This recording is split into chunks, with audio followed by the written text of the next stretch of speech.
লাখো মানুষের শ্রদ্ধা ভালোবাসায় সমাহিত হলেন ওসমান হাদি। জানাজায় মানুষের ঢল। মাথা নত না করার মন্ত্র দিয়ে গেছেন ওসমান হাদি, বললেন প্রধান উপদেষ্টা।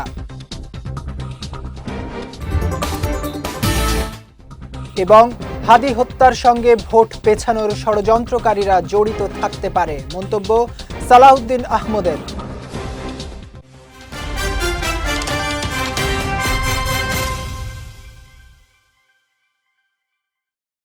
আসসালামু আলাইকুম। পুষ্টি চা নিবেদিত বিজয় রাতের সংবাদে আমন্ত্রণ জানাচ্ছি আমি জাওয়াদ অন্তু। শুনছিলেন শিরোনাম, এবারে বিস্তারিত। জাতীয় কবি কাজী নজরুল ইসলামের কবরের পাশে সমাহিত হয়েছেন ইনকিলাব মঞ্চের মুখপাত্র শরীফ ওসমান হাদি। দুপুর 3:30টার দিকে ঢাকা বিশ্ববিদ্যালয়ের কেন্দ্রীয় মসজিদ সংলগ্ন কবি নজরুলের সমাধিসৌধের পাশেই ওসমান হাদির দাফন সম্পন্ন হয়। এর আগে দুপুর 2:30টায় জাতীয় সংসদ ভবনের দক্ষিণ প্লাজায় তার জানাজা সম্পন্ন হয়। জানাজায় অংশ নিতে সকাল থেকেই দেশের বিভিন্ন প্রান্ত থেকে লাখো মানুষ জড়ো হন। হাদির জানাজায় প্রধান উপদেষ্টা ডক্টর মোহাম্মদ ইউনূস সহ অন্যান্য উপদেষ্টা ও রাজনৈতিক দলের নেতারা উপস্থিত ছিলেন। এদিন সকালে ময়না তদন্তের জন্য শহীদ ওসমান হাদির মরদেহ শহীদ সোহরাওয়ার্দী মেডিকেল কলেজ হাসপাতালের মর্গে নেওয়া হয়। এরপর গোসলের জন্য সেখান থেকে জাতীয় হৃদরোগ ইনস্টিটিউটে পৌঁছায় তার মরদেহ। এদিন ভোর থেকে হাদিকে শেষবারের মতো দেখতে দূর দূরান্ত থেকে অনেকেই জড়ো হন হাসপাতাল এবং জাতীয় সংসদের দক্ষিণ প্লাজায়।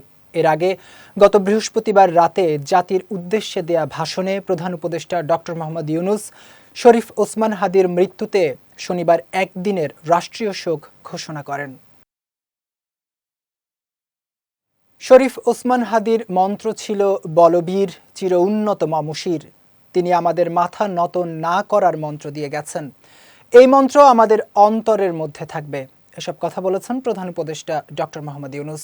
দুপুরে শরীফ ওসমান হাদির জানাজার আগে দেয়া বক্তব্যে প্রধান উপদেষ্টা আরও বলেন, আমরা ওসমান হাদিকে বিদায় দিতে আসিনি। তিনি আমাদের বুকের মধ্যে আছেন ও থাকবেন। হাদির কথা আমরা পূরণ করব, এই ওয়াদা করছি। তিনি আরও বলেন, মাথা নত নয়, উঁচু রেখে দাঁড়ানোর সাহস ও নির্ভীক জীবনের জয়গান গেয়ে গেছেন শরীফ ওসমান হাদি। যতদিন বাংলাদেশ থাকবে ততদিন সবার বুকে থাকবেন শরীফ ওসমান হাদি।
শরীফ ওসমান হাদি হত্যাকাণ্ডের সঙ্গে স্বৈরাচারের দোসর ও নির্বাচন পেছানোর ষড়যন্ত্রকারীরা জড়িত থাকতে পারে বলে মন্তব্য করেছেন বিএনপির স্থায়ী কমিটির সদস্য সালাউদ্দিন আহমদ।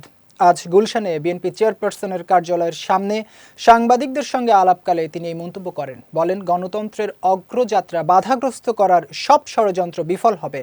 নৈরাজ্য করে নির্বাচন পেছানোর কোনো সুযোগ নেই। বিএনপির ভারপ্রাপ্ত চেয়ারম্যান তারেক রহমানের ফেরার দিন লক্ষ জনতার সমাবেশ হবে।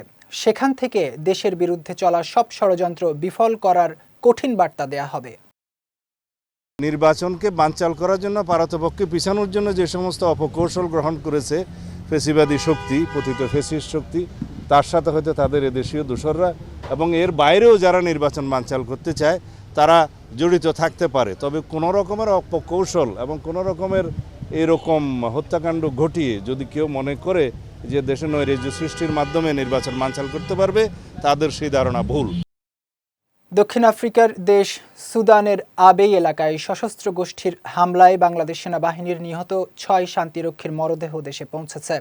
সকাল 11টায় তাদের মরদেহ ঢাকার হজরত শাহজালাল আন্তর্জাতিক বিমানবন্দরে এসে পৌঁছায়। সেনাবাহিনীর chief of general staff lieutenant general Mizanur Rahman Shamim বিমানবন্দরে শান্তিরক্ষীদের মৃতদেহ গ্রহণ করেন। বিষয়টি নিশ্চিত করে এক সংবাদ বিজ্ঞপ্তিতে আন্তঃবাহিনী জনসংযোগ পরিদপ্তর আইএসপিআর জানায়, আগামীকাল ঢাকা সেনানিবাস কেন্দ্রীয় মসজিদে যথাযথ রাষ্ট্রীয় মর্যাদায় জানাজা শেষে নিজ নিজ ঠিকানায় হেলিকপ্টারে করে তাদের মরদেহ পাঠানো হবে। এরপর যথাযথ সামরিক মর্যাদায় তাদের দাফন করা হবে। গত 13 ডিসেম্বর সুদানের আবেই এলাকায় জাতিসংঘ শান্তিরক্ষা মিশনের আওতাধীন কাদুগলি লজিস্টিক বেইজে আকস্মিক ড্রোন হামলা চালায় বিচ্ছিন্নতাবাদী সশস্ত্র গোষ্ঠী। এতে ঘটনাস্থলেই প্রাণ হারান 6 জন বাংলাদেশি শান্তিরক্ষী। ওই হামলায় আরও 8 সেনা সদস্য আহত হন। এবার পুষ্টি চিনিগুড়া চাল নিবেদিত জেলা সংবাদ।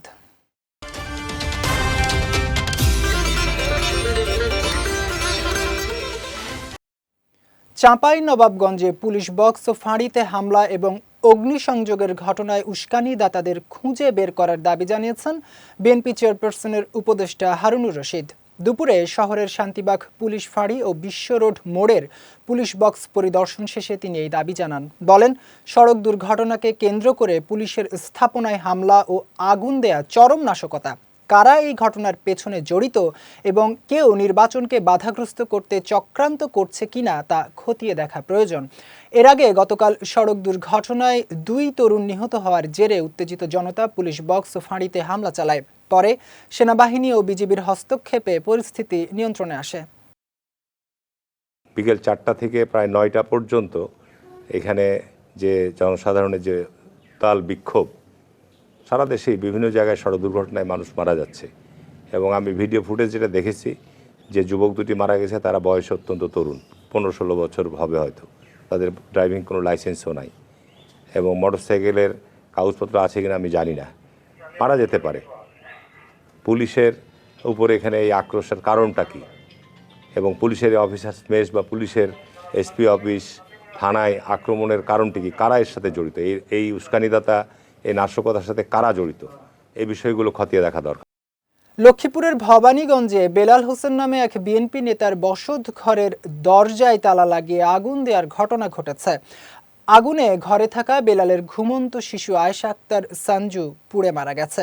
এছাড়া দগ্ধ হয়েছেন ওই বিএনপি নেতা ও তার আরও 2 মেয়ে। গতকাল মধ্যরাতে সদর উপজেলার ভবানীগঞ্জ ইউনিয়নের পশ্চিম চরমনসা গ্রামের সুতার গোপটা নামক এলাকায় এই ঘটনা ঘটে। ভুক্তভোগী পরিবার জানায়, রাতে ভবানীগঞ্জ ইউনিয়ন বিএনপির সহ সাংগঠনিক সম্পাদক বেলাল হোসেনের বসত ঘরের দরজায় তালা লাগিয়ে পেট্রোল ঢেলে আগুন দেয় দুর্বৃত্তরা। এতে ঘটনাস্থলে আগুনে পুড়ে শিশু আয়েশার মৃত্যু হয়। এছাড়া দগ্ধ অন্য 2 মেয়ে স্মৃতি ও বিথি ঢাকা মেডিকেল কলেজের বার্ন ইউনিটে ও বেলাল সদর হাসপাতালে চিকিৎসাধীন রয়েছেন। অপারেশন ডেভিল হান্ট ফেজ 2 এর অংশ হিসেবে খুলনা, বাগেরহাট ও সাতক্ষীরায় পৃথক অভিযান চালিয়ে আওয়ামী লীগের 6 নেতাকর্মীকে আটক করেছে কোস্টগার্ড। শনিবার কোস্টগার্ডের মিডিয়া কর্মকর্তা লেফটেন্যান্ট কমান্ডার সিয়ামুল হক এই তথ্য নিশ্চিত করেন।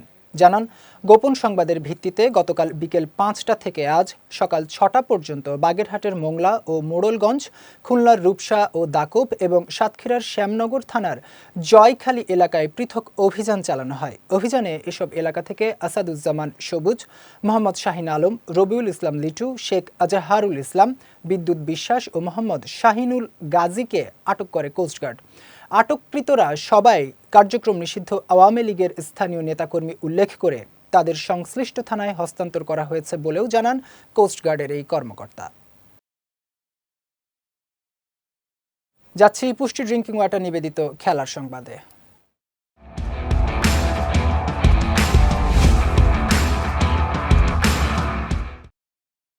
আগামী বছরের টি-20 বিশ্বকাপের জন্য 25 সদস্যের প্রাথমিক দল ঘোষণা করেছে শ্রীলঙ্কা ক্রিকেট বোর্ড।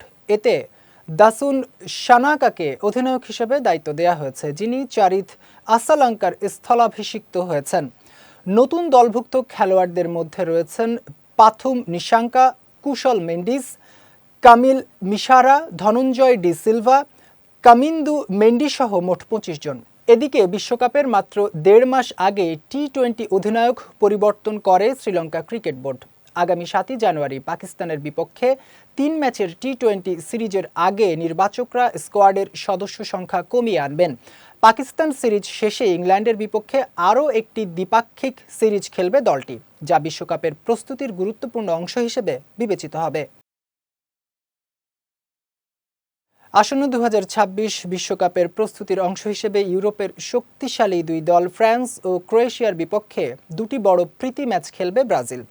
বিষয়টি নিশ্চিত করে ব্রাজিল ফুটবল কনফেডারেশন জানিয়েছে, আগামী 26শে মার্চ যুক্তরাষ্ট্রের বোস্টনে ফ্রান্সের বিপক্ষে খেলবে সেলেসাওরা। এরপর 31শে মার্চ ফ্লোরিডার অরল্যান্ডোর ক্যাম্পিং ওয়ার্ল্ড স্টেডিয়ামে ক্রোয়েশিয়ার বিপক্ষে খেলবে কার্লো আনচেলোত্তির দল। এদিকে মার্চ উইন্ডোই হবে কার্লো আনচেলোত্তির জন্য বিশ্বকাপের দল ঘোষণার আগে খেলোয়াড়দের পরীক্ষা নিরীক্ষার শেষ সুযোগ। এরপর আগামী মে মাসে বিশ্বকাপের জন্য চূড়ান্ত স্কোয়াড ঘোষণা করা হবে। পুষ্টি চা নিবেদিত বিজয় রাতের সংবাদ শেষ করার আগে শিরোনামগুলো দেখে নিচ্ছি আরও একবার।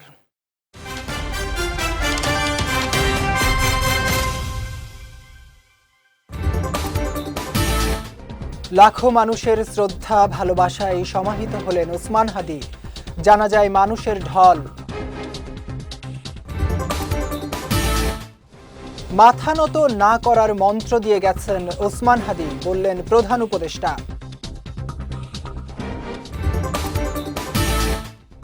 এবং হাদি হত্যার সঙ্গে ভোট পেছানোর ষড়যন্ত্রকারীরা জড়িত থাকতে পারে, মন্তব্য সালাউদ্দিন আহমদের।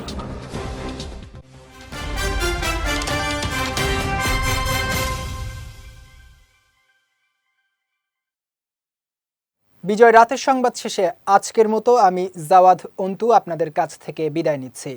আগামীকাল একই সময়ে নতুন সব খবর দেখতে চোখ রাখুন বিজয় টিভিতে।